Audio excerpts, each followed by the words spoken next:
Урматтуу бүгүнкү жыйынга катышып отургандар. Канча болду? Мына сиздерди чогултуп атканда бир маселе. Мына алдыбызда чоң сыноо туруп атат, шайлоо.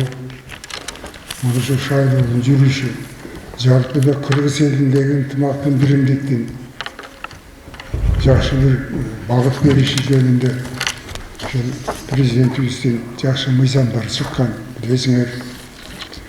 Мына ушул иштер боюнча түшүндүрмө берип, эл менен кеңири сүйлөшүп, бир кайталы деп мына жаңа кабат Ош Баткенде ушундай аксакалдар менен эл менен жолугушуп, Кыргыз Республикасына деги Орто Азияга таанымал укук коргоочу биз сыйлаган өзүбүздүн уулубуз Турсунбек акынды баарыңар билесиңер. Мына ушул киши баардык жерде ушул маселе боюнча элге түшүндүрмө берип келатат. Мына ушул жыйын бүгүн бизге туш келди. Бул иши Баткенден түндө келди. Мына бир 2 саат уктап бизге келип атат. Эми бизден кийинге да бара турган жолдору бар экен. Ошондуктан азыркы сөздү Турсунбек акынга берсек, бүгүнкү жер жапсарын баарын түшүндүрүп айтса, анан ошонун тегерегинде маслихат кылалы. Кандай дейсиңер? Каршы жокпу? Анда ушуну алайын.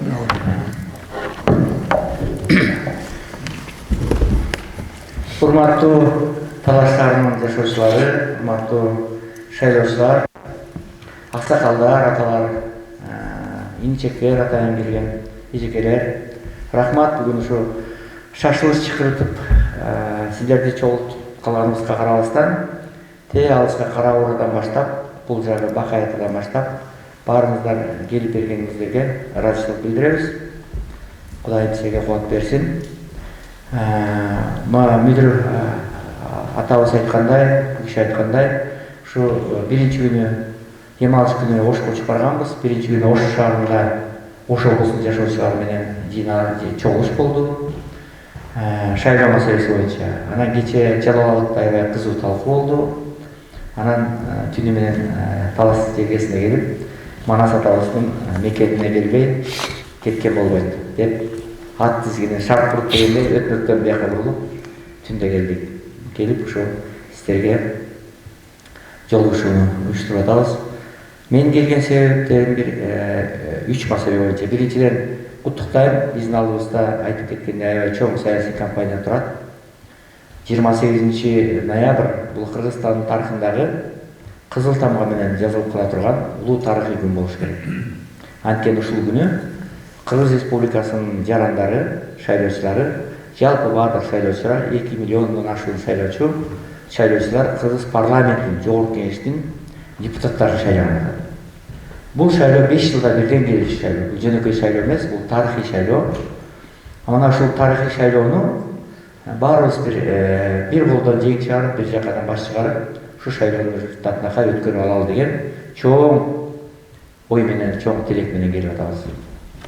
Буга чейин өзүңүз көрдүңүз, өзүңүздөр билесиңер, Кыргыз Республикасынын мамлекет башчысы Садыр Нуркожоевич бүт жалпы Кыргызстан элине кайрылып, республикалык актив өткөрүп, массалык маалымат каражаттарынан Кыргызстандын жарандарына кайрылып, урматтуу эл журт, Кыргызстандагы ушул келе жаткан саясий кампанияны, шайлоону таза, акыйкат, добуштарды сатпай, ресурстарды пайдаланбай, ушул бир жакшы өткөрүп алалы деп, ушул жакшы чакырык менен, жакшы кайрылуулар менен чыгышкан.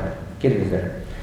Анан мына ушул негизинде бүткүл мамлекеттик органдар, башкаруу органдары, акимдер, кварталдык комитеттер, домкомдордун баардыгы көрсөтмө берди.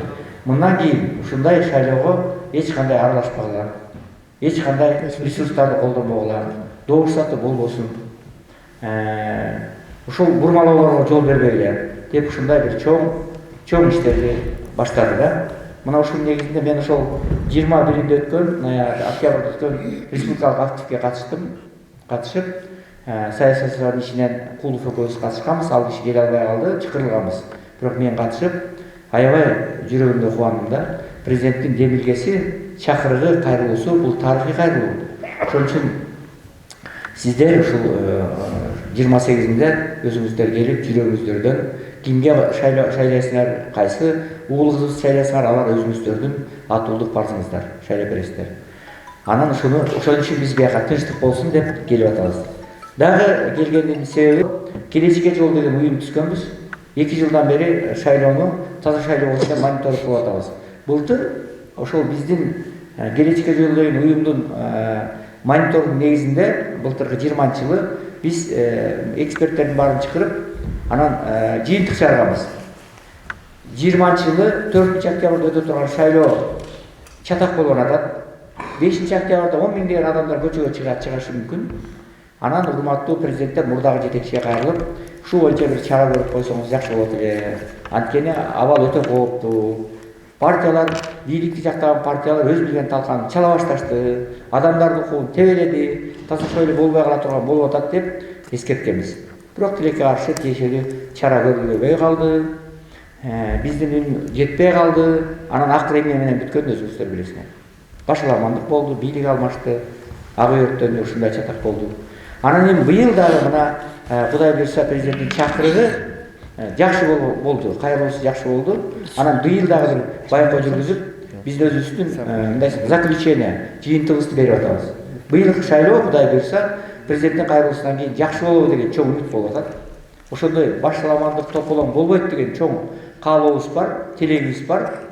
Анткени президент катуу тапшырманы берген экен, мына Ошто, Жалал Абадта бүт видеого тартып атабыз. Жолугушуулардын бардыгында президенттин кайрылуусун толугу менен колдоп атышат. Бул аябай тазалыкка үндөгөн кайрылуу болуп атат. Баягы эмелер тиги кварталдер, домкомдордун бардыгы анга кирип кеткендей жоголду дешет. Алардын бардыгы баягы өзлөрүнүн кыйшак иштерин жасаган жок дешип, президенттин таза аракетин демилгесин колдоп атат. Анан ушуга мен аябай сүйүнүп, анан сиздерге келип атам. Сиздерге келгендеги анан мына дабыл жакшы демилге кылдык, көтөрдүк. 10-ноябрда ошол келечекке жол уюмунун демилгеси менен бүткүл 21 партияны шайлоого катышып аткан, мандат алган, катышууга мандат алган 21 партиянын өкүлдөрүн чакырдык. 18 партиянын өкүлү келди. Бүтүн Кыргызстан СДПКнын бир 1 партия келбей калды, башкасы бүт келип катышты. Борбордук шайлоо комиссиянын жетекчилери келди. Анан республикалык штаб жетекчилери, Марат Имамов жетекчилери келип катышып, анан ушу бизге как данекер катары мандат берди да. Данекер катары келечекке жол уюму Турсунбай Акун калыс болуп, акыйкатчы болуп берсин деп анан төрт тараптуу келишим түзөлдү деп чечтик. Ошол күнү кол кое албай калдык 10-ноябрда. Анткени БШК менен өкмөт даяр эмес болуп калды. Анан алар менен күнүгө сүйлөшүп, переговорлордун баарын жүргүзүп, улам чыгып, Нуржан Кармабековго чыгып, Марат Казичке чыгып атып, аракеттерди көрүп атып, анан акыры 19-ноябрда мына 3-4 күн мурун ушу достук мейманканасында ал жерде парламенттик зал деп коет, аябай сонун залы бар экен. Ошондон анан салтанаттуу түрдө 16 партия кол койду. 16 партия кол койду. Ушул башаламандык кылбайбыз, чакырыктарды кылбайбыз, өлкөбүз тынч болот, утулуп калсак мойнубуз муюп ошону кабыл алабыз, уткандарды куттуктайбыз деп ушу партиялар милдеттенме алды. Ал эми өкмөт болсо биз шарттардын баарын түзүп беребиз, кабиналардын баары жылуу болот. Ушул бүт шайлоо комиссиянын мүчөлөрүнүн айлыктарды төлөп беребиз, бардык шарттар түзүлөт, ковид боюнча алдын ала чаралар көрүлөт. Анан эң негизги өкмөт милдеттенме алды. Ушундай бир добуш сатууга, административдик ресурска барбайбыз деп ушундай милдеттенме алды. Өкмөт кол койду ошентип. Анан борбордук шайлоо комиссиясы болсо шайлоону таза, акыйкат, бүткүл мыйзамдын конституция негизинде өткөрүп беребиз деп алар дагы ушул милдеттенме алды. Мына ушул 4 мына азыр революциялар мырзага окутуп атам, мүдүрөкеме да көргөзсүн эртең менен. Мына ушинтип кол коюп, мына келишимге борбордук шайлоо комиссиясы, республикалык штаб, саясий партиянын талапкерлер анан аягында мына биздин уюм кол койду. Мына келечекке жол улуттук долбоору кол койду. Мына ушул печаттар бар, мына 16 партиянын печаты. 16 партиянын печаты, мына өзүңүздөр көрдүңөр. Аягында келечекке жол улуттук борборунун атынан Турсунбай Акун деп мен кол койдум. Ушундай бир жакшы нерсе болду да 4 тараптуу. Анан тилекке каршы айтып коеюн, 2 партия негизинен баш тартты.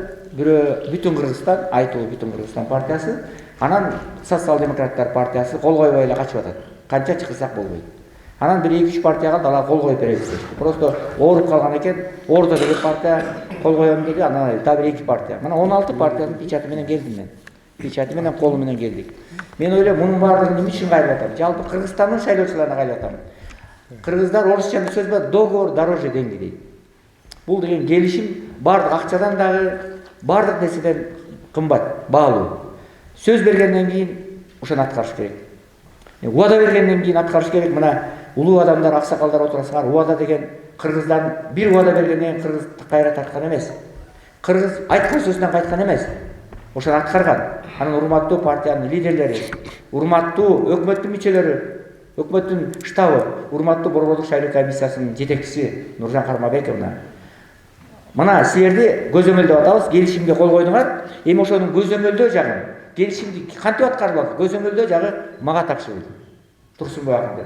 Мен ошол сиздерден 3 тараптан суранарым, ушу өзүңөр кол койгон келишимди аткарып, 28-нде шайлоо өткөрүп, 29 күнү мурдагыдай бир тополоңдорду кылбай, моюн сунуп, өткөн партияларды куттуктап, утулгандар туура түшүнүп, дагы бир кетирген кемчиликтерин оңдоп, кийинки 5 жылга утуп келсин. Ушундай. Кандай дейсиздер? Мына ушундай деген бир жакшы ой менен келип атабыз. Рахмат. Эң негизгиси 3 маселе. Бир дагы талап келгенин колдобойм. Бир да бардыгына калыс мамиле кылам. Ким эметсе эл өзү чечсин. Бир дагы саясий кампания эметкен жокмун. Ортодо калыс, данакер, акыйкатчык милдетимди аткарып бердим. Ушундай. Башка эч кандай саясат эчтеке жок. Анан мына сиздерден баарыңыздан сураныч, өтүнүч. Ушул 3 нерсени аткарып бериңиздер. Эң негизгиси келип бериңиздер, катышып бериңиздер шайлоого. Анткени 1 миллион адам эле катышпаса болбойт. Бир жок дегенде 40%, 50% келип бериңиздер. Тууган уктардын баарын үндөгүлө. Мына түшүндүрүү иштерин жүргүзгүлө. Мына мен орусчалап аралаштырсам, кээ бир жерде айтып атат, көпчүлүк жерде. Акча бербесеңер барбайбыз деп айтып атат шайлоочулар.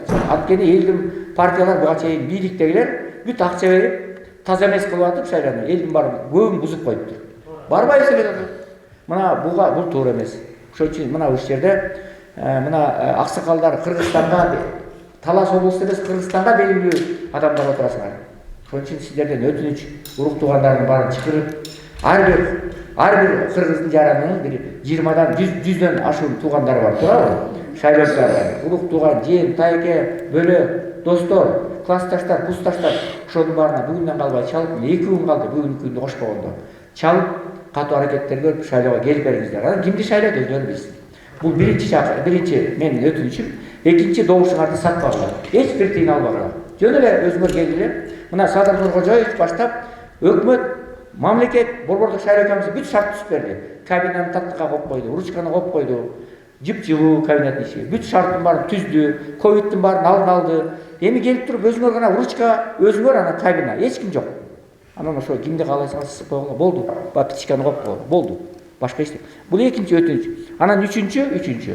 Эми шайлоо бүткөндөн кийин жана өтүнүч, ошо түшүндүрүш, эч кандай бир тополоңго тияк бияка жол бербешибиз керек. Болду.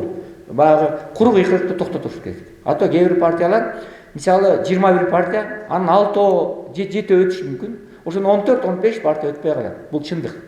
Мына ошолор эми ар бири куру кыйкырык кылып, куру намыс кылып, биз өтмө керек, эмне үчүн өтүп кетти? Бийлик тиге жардам берип койду, бийлик буга жардам берип койду. Президенттин партиясы болуп калышы мүмкүн, ошолордун аркасы менен болду. Административдүү колдонду деген баягы куру кыйкырыктарды айтып чыгып, анан дагы бир 1000 адам алып чыгып, да тополоң кыла турган болсо, бул жакшылыкка алып барбайт. Мына бийлик эмне кылат? Эч мына президент айтты. Эгерде мен кээ бир партиялар бар экен, бирин-экин баягы партиянын мүчөлөрү, биз президентке жакынбыз, анан батасын алганбыз, анан бизге чукулураакпыз деген сөздөр жүргөн имиш да. Президент айтты, эгер мага чукул, мага жаккан деп менин атым сана турган болсо, ошолорго каршы добуш берген деп айтты, туурабы? Мен да айтам, эгер ошондойлор болсо, президент атын сатпасын. Бул жерде мамлекеттин атын сатпасын. Мамлекет колдон келген аракеттин баарын кылып атат. Мына коомчулуктун атынан Кыргызстанда 2000ден ашуу ДНП бар. Ошонун атынан мен кол коюп атам. Данакер катары карап турам. 3 тарап кандай аткарат добушту. Эме келишимди. Мына ошо менен келдим. Эми азыр силердин сөзүңүздөрдү угалы. Эң биринчи мен ойлойм, Мүдүр экемен баштайбыз го дейм, же кандай? Аксакалдан баштайлы. Бул жерде талаш тартыш жараткан ой эмес, жыйын эмес. Оюңарды эркин айткыла, сунушуңарды айткыла. Тілегің келді, айтқыла. Мұны сондай қылады. Қарабұр Ардагерлер кеңесінің төрағасымын. Менің әкем сөйлет дегенде айтайын деді білем. Менің әкем сөйледі, бүт барын айтып тастайды, аяғында сөйледі. Тура. Анан бұл шайлау деген тарихи қачандан бері ата-бабаларымыздан да бері келатқан бұл компания емеді. Барлығын білесіздер, ушул өнөктөшкө катышпаганыбыз жок болуш керек. Мен эми жашыраак болуп калдым, бала кезде Союз учурунда анча-мынчасын көрүп катышып калдык. Бир орустун эмесин илип коюп эле, бул баланча жерде иштейт экен, мына ушуну колдойбуз деп эле колдой берчү элек. Баары көрүп калган, актакалдар билип калган. Андан кийинки шайлоолордо баргандан кийин кимдин акчасы көп болсо ошону шайлап калдык. Бул жашыруун эмес, болгон иштер. Анан бу дагы жарабады. Негизи акчаны алып шайлагандан кийин унчук коюп отурушубуз керек экен, кылып кетпей. Алар кандай кылса өздөрү башаламан кылды го. Ошон үчүн мына азыр Ажобустун кайрылуусу эң туура, эң учурунда болуп атат. Эми муну токтотпосок болбой калды, урматтуу асакалдар. Негизи бул ишинин кайрылуусу эң туура деп эсептейм. Себеп дегенде акчаны албай деле коелу, андан кийин барып туруп алардан ошо биз каалаган мүдөөбүздү аткарып бер деп туруп сураганга дагы жакшы болот экен. Анан акчасын алып болгондон кийин акчаны алганды отура берип билгенибизди кылабыз дейт экен. Негизи ойлойм да ошол ажолордун эми кылгандары бар чыгар. Таптакыр эле иштебей койду десем мен жаңылышам. Бар да, көпчүлүгү туура эмес иштерди жасаганын баардыгыбыз күбө болдук. Эми мына президентибиз аракетти катуу кылып атат, баардыгыбызга көрүп турабыз. Мен эки эле маселеси менен ушунчалык ыраазы болуп атам да, бул биринчиси Кыргызстандын жартысын бөлүп Кытай алып коймок экен. Мына муну токтотту. Жарым жартылай акчасын берип кутулду Кыргызстан. Экинчиси 30 жылдан бери ала албаган өзүбүздүн казылып аткан алтын кенибизди алып койду. Буга тим эле 100% барыбыз кол чаап, ыраазычылык айтышыбыз керек. Муну ушунча келгендердин бардыгы эле айтып атты го. Бийликке баргандардын эле айтып атыр. Окуй аны алсак чекебизден соттолот экенбиз. Чекебизден канадалыктар айдап кетет экен. Айдатпай этпей эле алып койду го Канада. Мына жакында сүйүнчүлөдү. Ыраазычылыгын берип алгыла, силердин жериңер биз талашпайбыз, бердик деди го, өздөрү кол чаап берди го. Сотко да жеткизбей койду го. Сотко да кайрылбайбыз. Берели, Кокустан сотко бара турган болсо, алар деле акылдуу, эстүү, аттуу, баштуу адамдар да сезип тур да. Биздин кандай ишти коерубузду, канча экологиябыздын бардыгын бузгандыгын, бардыгын сезип, ошол чечимге келди да. Аларга да рахмат. Иштетти, алышынча алды, жерин жеди, эми мурдагы аттуу баштуулардын бардыгы берип салса, аларга да рахмат. Мындан ары токтотуп өзүбүз казып, биз давно эле Швейцариядан ашып кетмей экенбиз да. Акайып эзептеп туура эле айткан экен, Швейцария кылам деп. Анан аягында келип туруп, ишенчек адам экен, тиги ишенди, бугу ишенди, адам болбой калды. Эми урматтуу асакалдар, бардыгыбыз жапат турмак, мына Турсунбек акын айткандай, бардыгыбыз ушуну көзөмөлдөйлү, жебеген жердин алдында дейт. Жебегенден эчтеке деле болбойт экен, 1000 сом алсак, бул эчтекеге деле жарабайт экен. Бир жолу эчтекесин албай шайлап берели, каалаганыбызды шайлап берели. Нокоз язуу болбосо, эмнеге кол койбойт? Алардын ою жаман. Ою жаман болгон үчүн кол койбой жатат. Эртең өтпөй кала турган болсок, өкмөттү, бийликти күнөөлөйбүз деген ой менен кол койбой жатат. Менин оюм ошондой да. Эгер ошол өтпөй кала турган болсо, ошолорго бардыгыбыз каршы турабыз. Бүлүк салгандан токтотолу. Кыргыз эл тойгондой эле болдук бүлүк салгандан. Мындан ары тынччылыкта жашайлы да. Ажообуз жакшы экенин көрүп турабыз. Жалпы көрө албагандар бар экен, айта берет экен. Ичи жаманды ит капсын, пейил жаманды Кудай тапсын дейт. Ошолорду Кудай тапсын. Разговор жок. Ел менен жолукканың үчүн чоң рахмат.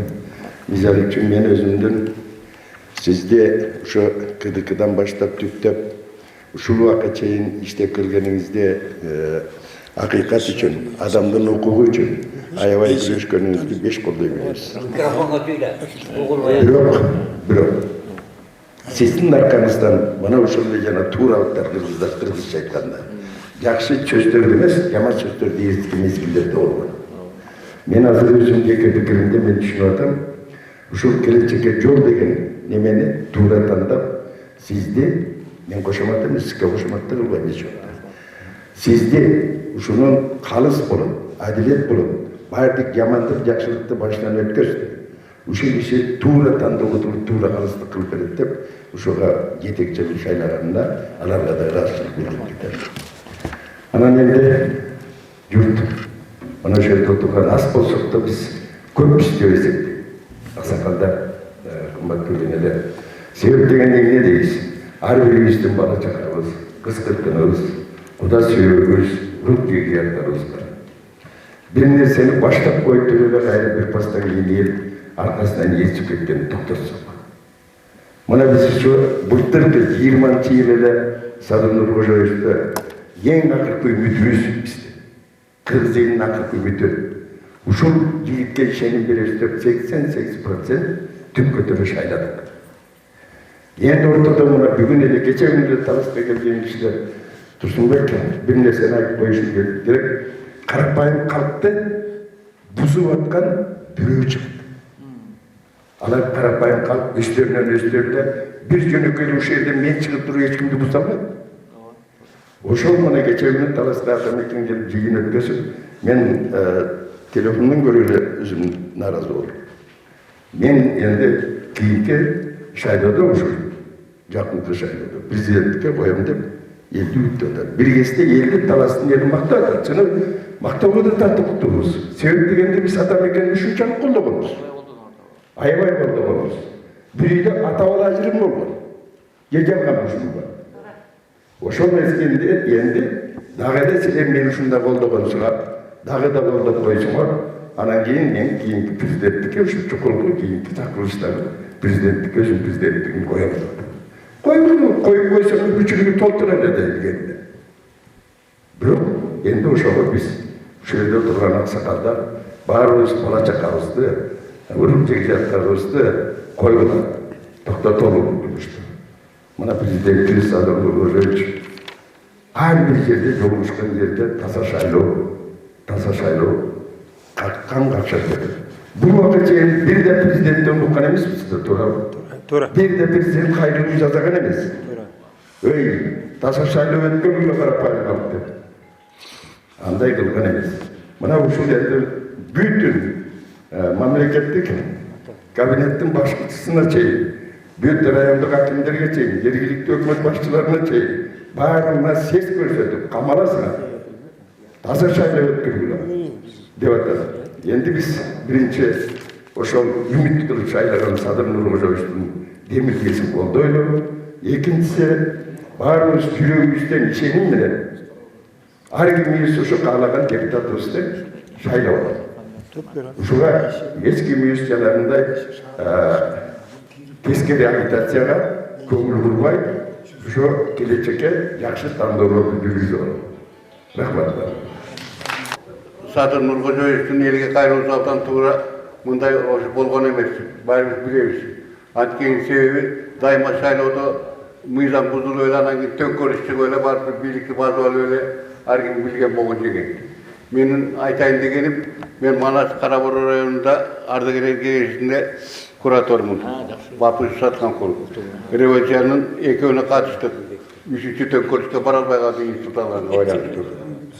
Эми менин кайрылуум шайлоочулар өздөрү билет кимге кандай кол бериш керек экенин. Мен айтайын дегеним, кыргыз элинде ынтымак болду биринчи. Ынтымак болсо бардык болот. Анан ким кайды жарат, кимди шайлайт ал өз ичинен урунага барганды өзү билет. Анан эми бул жерде келип катышып отурган баарыңыздарга ынтымак каалайм мен. Садыр Нуркожоевдун кайрылуусун колдойбуз 100%. Бардыңызга ынтымак үй-бүлөңөр менен аман-эсен болуп, анан түшүндүрүштөрдү жер-жерлерде биз жүргүзөбүз Кудай буйруса. Келгениңизге рахмат, Турсунбек акыл. Сакадай боюңуз таралсын. Бардыңызга ден соолук. Aytınbek Bekmurat,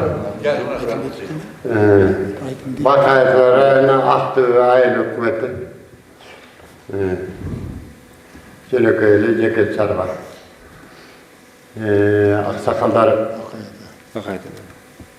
Mınaki bizge Sadır Nurkoytoviç ağdan жақсы yoldu көрсөттү, madaniyatка, bilimge таза шайлоого чакырып турат.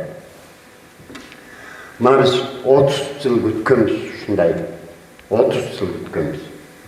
Мына ушу акыйкат деп, мына акыйкатты издеп келип аткан Турсунбек акынга да чоң рахмат. Ушу азыр пайгамбар жашынан өтүп калган аксакалдар отурат ушул жерде. Ар бирибиз үйлөрүбүздө бала чакабызга эле айтсак, ошол бир талай эмгек болуп калат. Себеби дегенде ошо жаштар туура нукка түшсүн. Мындай көрүп атам, мурдагыдай эмес. Эл акчакалданбай калыптыр. Эми бардыр мүмкүн бардыр. Бирок эл туура нукка кетет деген ой бар да. Ушу туура эле эгер мындай жыйындар аксакалдар менен көбүрөөк болуп турса, биз абдан кыйналбадыкпы? Мынакей 30 жыл эмне деген гана мына эми өткөндө келип кетти. Ошо жакшынакай келип эле эл менен жакшынакай жолугушуп кетсе жакшы болмок да. Мен бүтүндөй ата мекенди жамандай албайм. Ата мекендин ичинде мыкты балдар бар болчу. Но ошону жетектеп жүргөн адам, ошо булганычка тартып баратканы өзү көрүнүп турат. Эгер сәл кесилсеп калса, бул адам көрүнүш керек. Көздүү карактууларга көрүнүш керек. Мындай сөздү президенттикти шайлоолаганыбызда кайра эле биз шайлоодо президент шайлоо. Бүтүндөй эл ыраазы болуп эле отуруп, мен эми тиги 99 деп айтпайм, 75% мындай эле Садыр Нуркожоевичти колдойт болуш керек. Ички дүйнөмдө өзүм жеке пикиримде ойлойм да, элим журтум эми мындан кийин деги адашпайлы. Ушу эми эле бул жерде бир аксакал айтып кетти. Бизге акыркы жолу шанс деп. Чындыгы эле ушундай. Бул бир Кудайдан келген балдар. Булар Кыргызстанды алдыга жетелеп чыгат. Мынакей дүйнөлүк масштабта эл дүңгүрүп атат. Дүйнөлүк масштабта эл дүңгүрүп аткандан кийин биз ошо Кыргызстандын ичинде дүңгүрүп аткан мамлекеттин ичинде жашап атырык да. Айнанайын, эмне деген ушундук? Кыргызстан сразу эле ушундай сенсация болуп атса, жакшы жагына сенсация болот. Келгиле ушул жакшы жагына тартып жөнөйүк. Мен эми ушул шайланып аткан кулундардын бирин да жамандай албайм. Баары биздин кулундар. Бирок тартиптеп алыш биздин өзүбүздүн аксакалдардын милдети болуш керек деп ойлойм. Туура эмес бара аткан кадамын туура эмес баратыр деп эле ачык бетине айтсак туура болот го дейм. Анан туура кадам бараткандардын туура эле баратырын да айтсак болот. Булар биринчи шайланып аткандар, булар бүттүгү өзүбүздүн кулундар. Өтпөй калгандар арманда болбош керек. Жанагы аксакал айткандай, бири-бири куттукташып, жакшынакай міне ушул эле шайлоо менен бүтүп калмак беле. Күлүктөр кийин деле чыга берет да. Ылдый жакта деле жумуштар болуп атпайбы. Рахмат. Мына 30 жыл кыйналып, аны 30 жыл деп баарын чене бербепти. Эл кыйналып дептир. 30 жыл ичинде кыйналдым деп, туура. Мына Бакиевин менен, Кыргыз менен, Акаевин менен, Акаев каласын, Күйө каласын, жакшы деди. Бирок ошол кишинин айтканы боюнча келбеди. Аны эргиле, анан Кабинага барганда билесиңерби. Туура? Ооба. Же мен туура эмес айтып атам? Туура. Телевизордон көрдүк барыбыздар. Бул киши ушул таза шайлоону өткүзгөнгө, анан барып шайлоону да тынчтык менен эртеңки күнү биз үчүн болбосун деген менен канча деген мазар басып мына келип атат. Бул ишин да сизге рахмат сизге. Мындан кийин Алла разы болсун сизге. Анан мындайда ушул президентибиз жанаган бери айтып атабыз, 30 жылдан бери мындай президент келген эмес бизге. Мына 30 жылдын ичинде ушул элдин камылдыгын, элди жүрөгү соткон кыргыз мекеним деген мына бизге кут келип отур. Ошол президентибизди колдоп коштоп алайлы. Урматтуу Талас элинин жашоочулары, мен айткым келет, ушул мына дагы болсо ушу карапайым эл мына келип атабыз. Ушундай нерсени угайлы, ушулардан тарбиялайлы, кандай шайлооду таза кылып өткүзүп алайлы деген мына ушул жерде айылдан келип аткан мына сиздерге мына эми тууган урут Жора Жолдош Жигжак деген барчыны 2 күн калды. Муну эртерээк келсеңиздер болмок, ушундай экен. Жана баягы шайлоонун немеси башталганда эле келсеңиздер болмок. Мына азыр бирок 2 күндөн эле азыр сотка бар, WhatsApp деген бар. Ой, азыр нерсе менен элге жарыя кылып алсак да болот. Анан менин акыркы сүйлөрүм ушул президентибизди колдойчу. Туура. Ушул президентти колдоп, алган нерселер баардыгы өз мundunu бүтөт. Мен рахмат. Мына кыска жакшы. Адактуу карыялар, кашкан кыздар, карындаштар, келген меймандар, саламатсыңарбы? Мен айтайын алтын сүйлөгөн адамдардын кол менен да кош колдоп колдойм. Да мен айтып турган ушул ынтымак партия ынтымак болсо, бир мушунда болсо, бөлчеңден кол чыгарда, бижакадан баш чыгарда. Мына айтылган сөздөрдү айтып атпайбы? 30 жылдан бери кыйналдык чынында. Өтпөгөн башчылыктан көргөндү көрдүк, барын көрдүк. Эми бул бир чынында жаман айтканда кордук. Жашоо турмуш оңолгон жок. Өзөтөмөн жамандаштар аралашып кетти. Президенттер санын кууп атыр. Жамандаштыктардын баары кандай жигиттер дүнө салып жиберди. Ошол жамандыгынан кеткен балдарыбыз болду. Ушунун баардыгын эске алып да, ушу айтылган кайрылууга Турsun Yiğit'in aytılan sözünü ınan alıp, Cenab-ı Allah'a çıkan sözlerin bari ınan alıp. Qanday oldu qavadançı. Emi muna sadırdın nemesin koldup, usunu tınç, bir jakşı alып barıp, 5 yılga çeyin Kırgız eli birinde tınç, usuların iştegenlerin görüp, prezidentin de iştegenlerin görüp, bircilerine gelip çatıp, kim çıksa başaylı prezident gelir ağzını alavuz kayda prezidentke koyuyor. Bunda kaylarını koyup bir Kırgız eli bir 5 yıl uşularga bir mümkünçülük vereyik. Oşoqa men Kırgız elime jurtuma kayrylatlam da uşu tandawdan жаңылбаса элине журтуна тандawdan жаңылбай туруп bir жакшы bir элине журтуна кызмат кылып бере турган bir депутаттарды шайлап алса деп тилейм да балдарданчы. Элден, журттан ушу Кыргыз элин bir өстөрүнө bir татыктуу мына 30 жылдан бери алган шайлоолордун баардыгын көрдүк да, нар жагын көрдүк, бер жагын көрдүк, кыйынчылыгын көрдүк. Elimiz, yurtubuz iştep atat, mamleketimiz çakır bolup atat. Nege çakır bolup atabız? Mamleketi vardır, özümüz talkalap salıp atabız, büttük özümüzün düşünbeştüğümüz bolup atat, şunun bardığı. Kança milyon degen, milyard degen aksalarga bankrot bolup atabız. Uşunun bardığı, uşun tuğra emez şaylığının kesepetinden bolup atat şunun bardığı. Oşonduktan ben urmattım, elime de, yurtuma da gayrılatlım, şeyde aksakalarga gayrılatlım. Bizge uşu tığıç, aksakaldık kılıp, her bir ayın hükümetler, men bizler beylik ayın hükümetin aksakallar kengesinin töragazından. Aksakallarga da kayrılıp, elge jurtka kayrılıp, şayloolordun wagtында aksakallar bir gün erte turup barıp 8'den başlap şu ayıllarыбызга baş köş bolup, karap, elimiz jurtubuzda tinç boldu. Bala çakalar kançamızda jana buzuklar bolsa, alarni açık ele gözünü açıp deş gerek bari. Gözün aç aylanıp keteyim. Oldu жаңылмайды koygular, uşulağa çeyin çurkadыңар. Azırına çurkup atat, çıkkandara jok, çurkup atat. Azır alar bolgandaki istep kelgenleri de var, başkaları da var. Azır bökteden bögön, çökteden çögön, öldeden ölüm dep durmuş dalmasa, jeteyin de ölüp atat uşağa, jeteyin de ölüp atat. Kırgız elin kızıkçılığını oylaganda kalar uşağa var, oturuşka oylap atat. Ошондуктан биз тандоодон жаңылып башыбыз керек деп урматтуу агайын туугандар. Мен элиме журтума кайрыларым ошол. Президенттикти да мына ушу садырга бир 5 жыл ордуна коёчу, 5 жыл. Анан кийин айтайлык, мына садырга 2 жылдан кийин билинет.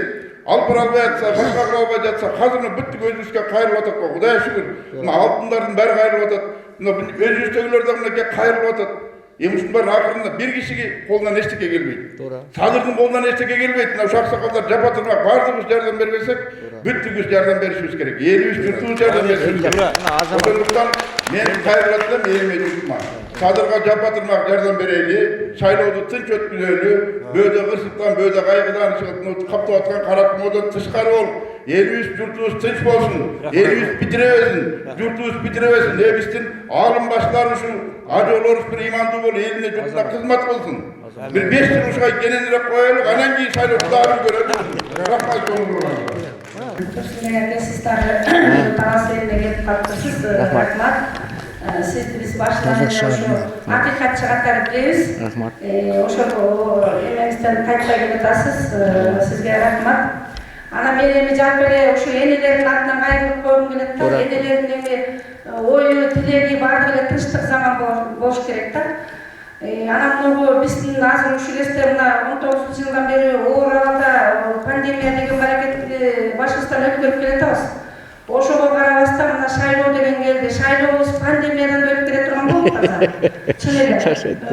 Deputat degenler, deputatta kandidaturaсын koygonlar bir partiyadan ele 54 kişi degen bu ne degen şunduk? Kiçineke Kırgız eline uşunça kişi koyuyorlardan koygonlar kim çok? Debatlarını uçsan aydan ayın birim Kölönden göz yok. Birim juda örgisi geliyor. Alışmaz, şunda birine biri kara niyettik. Şunda jaman sözlerde söyleşip jaman bulaşacak. Bu degen en jaman nerse. Bu oğru, bu degen pandemiyadan jaman oğru. Sen turaptır, men bolayın degen ele adamlar bulavat da hazırlık kandidatlar. Ana men aytayın degen geçke gün ele Geçinde oşo Talas televideniyasынан debat boldu. Oşonda bir kandidat maga jaktı. Jana bir mandattуу дегенди негизи туура эле алыптырбыз деп атам да. Партиядан көрүп bir мандаттуу тиги партияны жактасак болмок экен да. Ошол bir мандаттуудан bir бала айтты, bir жигит. Суроо бериңиз деди алып баруучу. Телевидениянын алып баруучу кызы. Суроо бериңиз, муга карама каршы суроо бериңиз. Экөөнүн карама каршы коюп атат да, ушуга каршы эмнени айта аласыз десе, ал айтты. Мен каршы айта албайм деди, айтпайм деди. Мен наоборот ушуга каалоо тилек айтам. Мен ушу жалпы баарыбызга ынтымакты каалайм. Ынтымактуу болоюк. Баарыбыз бирибиз өтүп кетсек дагы, өтпөй калсак да кол алышып, куттукташайык. Мен ушуну айтам деди. Мына мен ошо баланы ушундай мен бааладым да. Мыкты экен ошо бала. Ушундай болуш керек да негизичи. Антпейт, жок, көрө албайт бирин-бири. Менин жакындарыман мисалы үчүн бир 10 киши кандидатурасын коюп атса, 10 тең келет дагы, баягы калган 9-ун жамандайт да. Ой, ошо жамандыгынан коюп аткан жок, адил мыктылыгынан коюп атат кандидатурасын. Бирок ошо бирин-бири жамандап, бирин-бири көрө албастык деген бизде көбөйүп баратат. Канча депутаттын кандидаттары көбөйгөн сайын көрө албастыктар көбөйүп атат. Кудай тынчтык берсин. Эртеңки күнү биз пикетке чыгабыз, каршылык кылабыз деген адамдардын кара башына көрүнсүн. Тынчтык керек. Балдарыбызга тынчтык керек. Балдары кайтыш болуп кетип, ыйлагандардын көз жаштары айлы кургай элек. Колуңуздардан келсе ошол чыгам дегендерге чыкпай коюңуздар. Чыкпай койсоңуздар алардын колунан эчтеке келбейт. Жаштар, айланайга, силерге да айтарым ошол. Бизге баланын башы ооруса эненин жүрөгү зыркырайт дейт. Энелерге тынчтык керек. Мен ушуну айтып кетейин. Садыр Жапаров бир кезде мынакей депутаттарга ушундай сессияда отургандагы эмесимен кайта коюп уктум эле. Минтип айтты эле. Ошо Садыр Жапаров жери жөнүндө, алтын жөнүндө тиги айтты эле, бардыгын отурган депутаттар шылдыңдап күлүшкөн ошондо. Ошондо Садыр Жапаровдун айтканы эсимде. Азыр күлөсүңөр, кийин ыйлайсыңар деген. Ошол ыйлаганга жеткизбей колуна алдыбы? Ошо кишини колдойт. Ыйлаганын бетин арыгысың, ыйлабайт. Ошо. Ассаламу алейкум, урматтуу бүгүнкү жыйындын катышуучулары, президиум, Турсунбек акын мырза, байке, Зармат мырза, рахмат. Ушундай бүгүн чакан болсо дагы мындай тыкан жолугушуу болуп атат да. Ушуну уюштурганда биз дагы ушул себепчи болдук кичине. кичине бир 1-2-3 күн мурун болгондо Өзүнө рахмат. Жумушту уюштуруп бергениңе рахмат. биздин милдет анткени биз таластын кулуну болгондон кийин бизге сырттан келип аткан конок, бул конок элдин талабын талап жүргөн конок. Чексиз мактоолор Аллага таандык, Алла тааланын исминен баштайм. Немеде мындай болуп атат. Атын атабаса куту сүйүнбөйт дейт да. Ошон үчүн биз ушу келген адам жөнүндө мен келген адам жөнүндө мына биздин да бир адамыбыз келди. Эшен бир ай байке бир аз кечирип калайын. Келиңиз. Турсунбек Акун жөнүндө 2 сөз айтып коеюн. Бул биринчиден дүйнөгө таанымал укук коргоочу. Экс-омбудсмен. Азыркы учурда Борбордук Азиянын адам укугун коргоо боюнча Конгресстин координатору. Кыргызстан боюнча дагы. Жакындан эле мынакей мен бул кишиге кичине бир аз күмөн салат менен ошо күмөнү полностью алып таштадым.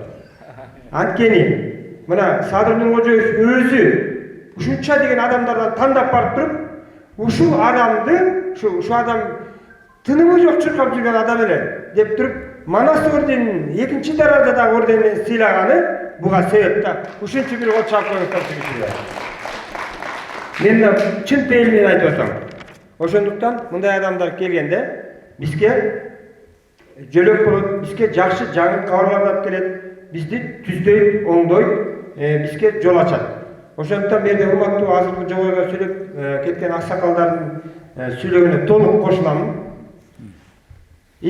Сиздерди сыйлайм. Анткени ушундай жашта келип калсаңыздар дагы үйдө отуруп алып, ысык чай ичип отурбай, келип ушу көйгөй эмне болуп атат биякта, таласта эмне болуп атат, жаштар каяка барып атат деп көтөрүп атканыңыздарга Аллах ыраазы болсун.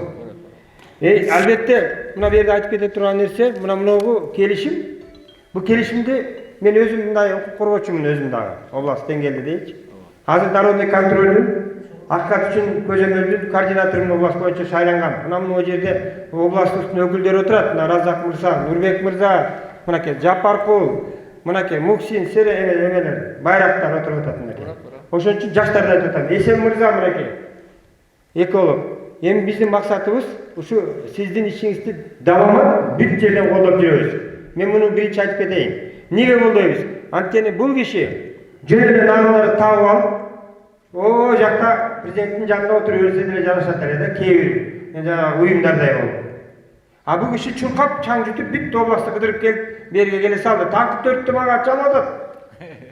Ушундай тынымы жок адамдарга Алла таалам иман берсин, ден соолук берсин. Ошондуктан мындай келечекке жол деген улуттук долбоорду түзүп, ошону өзү түзүп туруп, киргизип президентке кубаттап алып, колдоп алып туруп, анан 7 тубанды кыдырып, момунту ураан чакырып, ушу улуттук деңгээлдеги өтүп жаткан азыр шайлоо комиссиясы, шайлооду татыктуу өткөрүп алайлы, башка мамлекеттерден кем болбойлу, ынтымакта болойлу деп.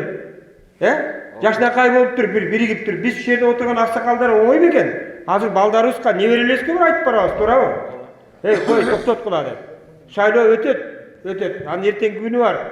Элдик президентти өзүбүз шайлап алдык.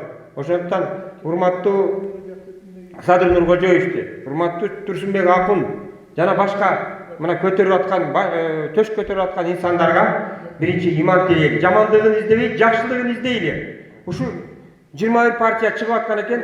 Ушу 21 партиянын ичинде мына карындашым жакшы айтып өттү. Момун мусулман дейт, жакшы ниет кылат дейт.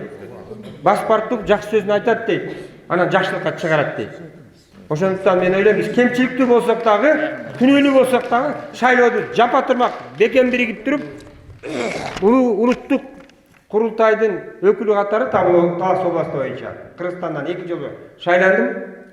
Мен бир сунуш киргизейин. Ушундай жыйындын аркасы менен Куда кааласа бүгүн жакшы чечим кабыл этилип кала турган болуп калды. Бир да адам каршы чыккан жок. Мына зарлык мынакей биздин народный контролдун мынакей тоже активдүү адамы, революционер жакшы калыс сөз айтып өттү. Ошондуктан мен ойлойм, Турсунбек Акунду эгер туура десеңер ушул жерде 40 чыр отурабыз. 40 адам келген экен. Ошо 40 адамдын атынан мен билбейм кайсы кызматка, мен билбейм кайсы жерге, бирок бул адам Кыргызстандын укук багытында түбөлүккө бир ана башчы болуп биз үчүн калсын деп дуа кылайын. Акыйкатчы кылайлы. Тегере кол көтөрүп койсо. Кана, мени эч ким бул сураган жок. Менин өзүмдүн демилгем. Каршылыгы барбы, жокпу? Рахмат.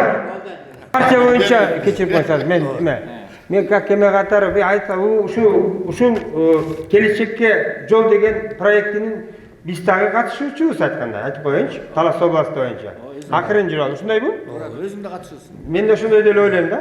Мен айтайын дегеним мындай, бир-эки чекиликти кечирип койгула. Мен народный контроль катары, мына биздин балдарыбыз, айымдарыбыз баамдап чыктык да айтып коелу ушуну. Акча таркатылбайт, таркатылган жок. Турсунбек абын, рахмат, жана 3 эмеңе кошулам мен кагылып кетейин. Баягы атамекенчи болуп, эмеге тарай жолуккам сиз менен.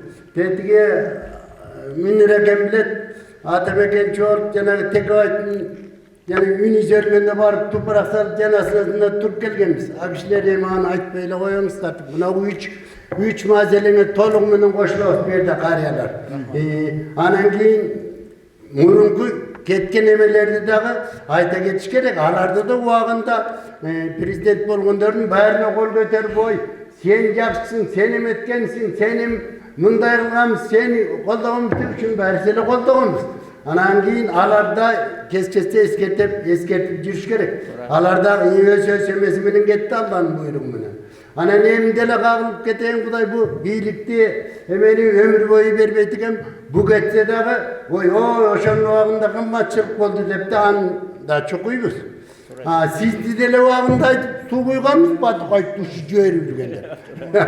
Анан азыркандай мына 3 эмене толук кошулабыз. Жа тилик эмеспке ынтымак баарыбызга керек кагылып кетейин. Рахмат. Таластын каймагы десем болот да. Илгери апалар бос үйдө чоң тазаланган чарага койду, уйду саап келип, табакты ашканага коюп койчу. Ошо сүттүн үстүнө калың каймак болчу. Kalın kaymak süttü saktaptır. Oşo kaymaktın bir жерде oyulup kalsa, жер жаракка келсе süt irip kalsa, ителişse de. Emin sилерде kaymağı da var. Mına Kudaya yaşıyorsunlar. Mına bari yerden, göğünlerden ben uluğumun, bizden yeri bizden, kolu, alakanı kuremez. Yaşlarımızın kolu kuremez. Üyümüzün içinde kut duru kuremez. Şeyler var. Şeyler durursunlar. Ben bayadan beri çığın söylemin aksakaları sözüyle içim cılıp uşul alıp saytkaga tora verip atar. Kaybaklarım. Bari yerin dileğine Dursunbay aytkan 3 meseleni koldap çıktılar. Bu 3 mesele bizden bireydenimizдің сендерге жіберген дуай саламы. Сендер дуай саламды, Құдай саламды, Құдайдың алдында, талас елінің алдында қабыл алатасыңдар. Бекер қабыл алған жоқсыңар. Ақ сақалыңар менен, ақ жолыңар менен, ақ тілегіңер менен, құтты қолымтада, құтты үйде уада беріп атасыңар. Емін аржағын мен айтпайын. Атаның уадасы, бұл Құдайдың уадасы. Атаның қарғышы, Құдайдың қарғышы деген аталар. Құдай қарғыштан алыс қылады. Ақ батағарды беріп атқан жүз шайлауда, мына алдына шығып сөйлеген адамдар, мына айрықша Қарамұрда келген жақсы сөйлеп атап, ақсақалдар сөйлеп атасыңар, Құдай тілеңерді қабыл қылсын. Бұндай тілекті көп жердегі жиындарды айтпайды. Бұл тілекті мен отырып алып ойлап отырмын. Бақай ата, Манас атамыз, Қанекей апамыз айттырып отыр. Анткени Бақайдың сөзі, бүгінгі күнге шейін біздің қанымызда жүрегімізде бөлінбе Қырғыз, бөлінбе. бөлінсең бөлі жек кетеді. Бұл Қырғызстан қағаз жүзінде қалмаған конституциясы. Конституция. Мына ушул конституцияны биздин президентибиз көтеріп шықты. Мен қаламгер қатарында, жасмекер қатарында жүрегімде жүрген бір жаман іш бар болчу. Ата-бабадан қалған биримдик, ынтымақ, адеп 90 жылдан баштап биздин этегибизден чыгып барган. Ошол Советтер Союзу СССР кулаганда кошо кулап калган. Таштын арасында, топырақтың арасында қалған адеп, ақлақ, иман, зат, тазалық. Ошоның үшін мына бүгінгі ахуалға келді 30 жылдың ішінде. Желме құстар шықты, қарақшылар шықты, тонап қойды. Болмаса біздің республика мемлекетіміз оңына тұрған, өсе тұрған, шартта тұрған мемлекет. Бекерден сөз болмаған. Қырғызстандың жаратылышы Швейцарияға оқшашты. Жаратылыш оқшаш. Есебіздегі айрым адамдар ошо тілегімізді, Манастың тілегін, Бақайдың тілегін, ошо кездегі 40 ел қабыл алған конституциясын жоқ қылып, біздің елімізді өндіріп қоймады. Байларымызға кедейлеріміз алған ғой. Мана тура айтты. Мана шығып сөйлеген қызыңыз. Емнелерді көрмеді 30 жылдың ішінде. Емнелерді жоғалтпадық. Шырақтай балдарымызды жоғалттық. Күш бере тұрған жақшынаға жігіттерімізді сорақ қылып қойдық. Ақылесінен ажыратып қойдық. Майыс қылып қойдық. 100-тен ашық адамымызды. Мына алдыңарға келіп сүйдеп жатқан Тұрсынбайды мен илгерден баштап білемін. Сыйлайым. Өсімдің ең жақсы көрген адам қатарында сыйлайым. Ақсыдағы оқияда емнені башынан өткірмеді. Жеті ер өлді. Қиқырып жүріп күшігерге қалды. Ошоны мұны қармап министрға келгенде, Қаракөлге келгенде ошоның алдап қасып шығып кетті. Андан кейін қанша сапта соқты көрді. Мына арамызда қазір елімізді ынтымаққа шақырған пайғамбар жасына келгенде елдің данекері болып, мемлекеттің ортасында данекер болып, мына бүгін Қырғызстанның бүт облысын қыдырып, мына құт үйген тарасқа келіп сөйлеп отыр. Мен жана башында айтқандай, менің жүрегімде ушул тұрған, жоғалып кеткен ынтымақ, жоқ болып баратқан адеп, жанағындай қарақшылардың келіші, ушул көтерілбей қалған 30 жылдан бері. Ошол алыйда жүріп атат. Ынтымағымыз жоқ. Рызық ешігімізді тебелеп, жана мен айтқандай, жермеуіздер сөз. Мына өткен жылы январ айында ғасеттік оқу отырсам, Қырғыз туысына Жапар қол қойған мысал шықты. Адамдың адебін, ақлағын, иманы затын, тазалығын жаңғырту жөнінде мені жүрегімде жүрген жана мен айтып отқан мәселені мен ошо газеттен оқыдым. Мен жашырбай айтайын сіздерге. Мен ошоның бардығын жинап айта албай жүргенімді оқығанда, емеселер мүмкін, ишеме ойсыңар мүмкін, көзіме жашады. Көзіме жашалғанымды себебі бар. Мен ошол жөнінде, иманы зат жөнінде жазып атқан тарихи китептерим басылып қалған. Шықпай қалған. Таластың тарих күйісіндегі инсандар деген 2 китебім типографияға жетіп, ошол жерде тоқтап қалған. Бұл бір жағы ошоның алдыға алып кетішкен болды. Екінші жағы иманы заты, айланайын ақсақалдарым, көңір қатыштыңар. Мен разымын таластың еліне. Өсімнің бір туғандарыма, силерге, қарындаштарыма. Ушул мыйзамды біз облыстық чоң жиын өткөрүп, ушуну кубаттап чыкты. Кайрылууга кабыл алдык мына. Бүтүндөй Кыргыз элине. Мына областан алган кайрылуубуз. Мына бул Талас областына чыккан ошол кезде кайрылуу бүтүндөй Талас элине. Мына кайрылуу. Manavı kayrılığından keyin bütünde Kırgız çılçılığına, Kırgız tuğuz arkalı çıkıp ketti. Bütün saytlarga çıkıp ketti. Demek, dileyenglerge men razımın. Aylanayın aksakallar, aylanayın karındaş innilerim. Dilek yolladılar. Mana usul bütündey Kırgız el meselelerden talastın, usul dilegi tarap etti. Tarap etti talaska. Kırgızstan'a. Yakında bizim siyez oldu. Ardagirlerdi Respublika siyez. Oşo siyezi çoğun söz oldu.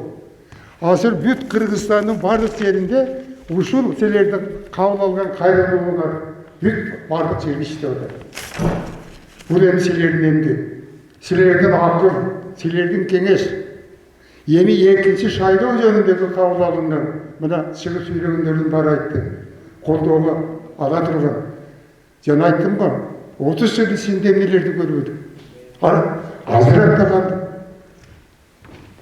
Kötürülüşlerine de çıkıştı. Zaman akılın var baştan öttü de. Yeni oşuma жеткирmeyin. Akılın menen, esin menen, adam kendisiliği menen, Kuday'dan ardında, Manas'tan ardında, Bakay'dan ardında, büt Kırgız elinden ardında, ay bir mene şaylodu ötkör degen çakırık, yine zaman çakırık. Jemen doğru mesele tokan. Mınday çakırık 30 yıldan beri kütkönmüşler. Kağız yüzünde, peşat basılgan kağız kütkönmüşler. Başkalarının bardı ovada verip gelgen. Hay şaylodu sovet kör. Şayloga elin barında taşı, apkel, prosent köysünde. Mana uşundaydı okup bergen biz. Anın bardığı kesebiyeti kiygen de var bizde. Men uşun bagıtta ayta turgan meselelerde soranarım. Aksakallarım, bala çakınar, bar Kudaya şükür. Gelin kızlarınar var, komşu oğlanlar var. Kuday bergen sakalыңардын sıylagan eli yurtun var. Birinciden elibizдің ertenkisi için, bala çakabısının ertenkisi için. Uşun baygambar yaşынан ötüp kelgen yaşta Kuday'da bizge bir kuvat verip, adilesinden bir jakşına kaydık tilekti oruntatıp, desene şayroğu elini kettirdiler. Bala atasını koyup bala oldu. Kalız söylege söz tutmadı bu komşu oldu. Tuğgan bolboy, atası söylep atsa, kolu şilge basıp ketken. Oşonduktan meselelerde sorunarım, kımbattı atalar, kımbattı. Şu bilbeyim, menden kimine uluğusuna, böyle zamandaşsınlar. Eçin ulu mesele. Evet, oşonduktan meselelerden ötünerim. Usul 30 yıl işteyim usul ısmatta. Sellerim. Sellerge çeyik aksaklarım. Usul 30 yılın içinde meni kıynap yürügen nerse, janagı iki mıysandın çıkışı prosto жүрегimdi жылытатты. Көкірегім ашырып. Ушундай bir кызыгып бирдекелерди жазууга дем берип. Мына ошондуктан кымбаттуу бүгүнкү жыйындан катышкандар, ушу силерден өтүнөрүм. Мен бүтүндөй областагы 26 000 ардагерлердин атынан өтүнөм силерге. Ошолордун бардыгына ушул үндү, силердин үйүңөрдү жеткирүүгө аракет жасайм. Баарыңерге рахмат. Звонок жетери менен Аксакалда таластын байшагынан чогулуп бердиңер. Менин жакшы көргөн адамды сыйлап келдиңер Аксакалдар. Жумушуңарды таштап. Жүрө жалаң, барыңерде эле машина жок. Мунуңарга чоң рахмат. Адамды сыйласаң. Алла Таала сени сыйлайт. Кадырлайт. Адамды сыйладыңар. Вот менин эле досум деп айтканым болбос. Барыңердин жакшы көргөн адамыңар. Бүтүндөй Сeren ayткандай, бүтүндөй дүйнө жүзү акыйкатчы деп тааныган адамды сыйлап келгениңерге рахмат. Тилегиңерди кабыл кылсын. Эми барыңерге эң акыркы бир өтүнүчүмдү айтайын. Аталар, апалар отурасыңар, аялзат. Ушул жердеги, куттуу үйдөгү аксакалдардын айткан сөзүн, айткан тилегин баарыбыз аткаралы. Амин. Кудай алдында төбөбүздө турат. Төбөбүздө турат Манас менен Бакай. Каныке эне турат аркасында. Арбагын сыйлайды. Арбактын акыл кеңешкен калтырып кеткен кеңештерди турмушка ашырууга аракет кылалы. Биздин оозубузда калыстык сөз турат. Эки көзүбүздө айланайын эл журт тынчтыкты сакта деген эки көздүн каректин карашы турат. Эки кулактын рахмат аксакалдарым деген Кудайдан келе турган сөз турат. Бардыгын тилегеңерди Кудай кабыл кылсын. Жакшылыгыңар Кудайдын кулагына келсин. Бул келечекке жол уюмунун Мен жаман көрбөйм сени. кичине укпайсыздар. Уюмунун немеси тилеги. Ураны бар да. Ураны бар. Мен айтпай кетиптирмин. Ураны мындай жатып койдук. Курама жеп журт кылдык. Кулалы таптап курс кылдык. Журт куш кылдык. Үзүлгөн дулаган, чачылганды жыйнаган деген уран менен чыгып атабыз. Бүт Кыргызстанды бириктирип атабыз. Кыргызстанда конфронтация болбош керек. Орусча айтканда консолидация, биригүү болуш керек. Кыргызстанда деген бири-бирин жек көрүү, же каршылашуу болбош керек. Бири-бирине боорукерлик болуш керек. Бири-бирине кабыл алуу болуш керек. Кыргызстандын саясатчылары, Кыргызстан эли кичинекей аз эле саясатчылар бар. Ошолордун баары бири-бирине жаман ойлорду айтпаш керек. Туура айттым мына. Бири-бирин жамандабаш керек. Мамлекет башчысы Садыр Нуркулиев Акчолтой болуп, сиз айткандай, бардык саясатчыларды, бардык элитанын баарын чогултуп, ошонун башында туруш керек. А президент деген эмне? Президент деген мамлекет башчысы, туу көтөргөн нерсе, ар бирибиздин тагдырыбызды чечкен нерсе. Ошон үчүн чечкен адам. Ошон үчүн баарыбыз бирге, бир муштундай биригип, шайлоону жакшы өткөрүп алалы, ынтымак болсун, тынчтык болсун, элибизде дайыма кут консун. Рахмат.